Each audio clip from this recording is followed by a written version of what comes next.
બહુચરાજી તાલુકાના સૂરજ ગામે બેચરાજી 4 જિલ્લા પંચાયત સીટનો નૂતન સ્નેહ મિલન કાર્યક્રમ યોજાયો। સૂરજ ગામે બેચરાજી 4 જિલ્લા પંચાયત સીટ પર ભારતીય જનતા પાર્ટી બહુચરાજી તાલુકા દ્વારા નૂતન વર્ષ સ્નેહ મિલન સમારોહનું ભવ્ય આયોજન કરવામાં આવ્યું હતું।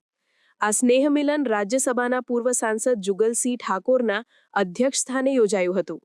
કાર્યક્રમની શરૂઆત દીપ પ્રાગટ્યથી કરાઈ। આ પ્રસંગે પૂર્વ રાજ્યસભાના સાંસદ જુગલસિંહ ઠાકોરે જણાવ્યું હતું કે બેચરાજી 4 જિલ્લા પંચાયત બેઠકના ગામડાઓમાં વિકાસના કામોથી લોકોને ખૂબ લાભ મળ્યો છે। બહુચરાજીના ધારાસભ્ય સુખાજી ઠાકોરે જણાવ્યું હતું કે અત્યારે લોકોને આરોગ્ય ક્ષેત્રે પણ ઘણો લાભ થયો છે। અત્યારે આરોગ્ય લગતી બીમારીઓ માટે આવા વિવિધ કાર્ડ ઉપયોગી બને છે। તેમણે વધુમાં જણાવ્યું હતું કે દેશને સ્વાવલંબી બનાવવા માટે સ્વદેશી ઉત્પાદનોનો સ્વીકાર સમયની જરૂર છે।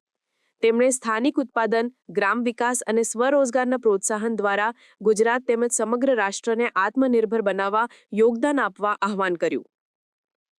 આ કાર્યક્રમમાં રાજ્યસભાના પૂર્વ સાંસદ જુગલસિંહ ઠાકોર, બહુચરાજીના ધારાસભ્ય સુખાજી ઠાકોર, બાંધકામ સમિતિના ચેરમેન મયુરભાઈ પટેલ, બહુચરાજી તાલુકા ભાજપ પ્રમુખ કમલેશભાઈ દેસાઈ, પરેશભાઈ પટેલ, રાકેશભાઈ જોશી, લક્ષ્મણસિંહ સોલંકી, ઠાકોર સમાજના આગેવાન રામાજી ઠાકોર, જિલ્લા સદસ્ય તારાબેન ઠાકોર, બહુચરાજી ગ્રામ પંચાયતના પૂર્વ સરપંચ અલકાબેન પટેલ, સ્થાનિક આગેવાનો, ભાજપના કાર્યકરો, તાલુકા સદસ્ય, શક્તિ કેન્દ્રના ઇન્ચાર્જ, બૂથ પ્રમુખ તેમજ મોટી સંખ્યામાં ગામ લોકો હાજર રહી સ્વદેશી વસ્તુઓના વપરાશનો સંકલ્પ લીધો હતો।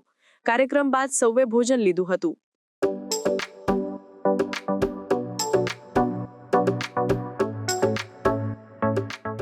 સમાચારની અવનવી અપડેટ જોતા રહો નિખરતા ગુજરાત ન્યૂઝ સાથે। નિખરતા ગુજરાત ન્યૂઝને લાઇક, શેર, સબસ્ક્રાઇબ કરો અને બેલ આઇકન દબાવીને સમાચારની ઝડપી માહિતી મેળવો।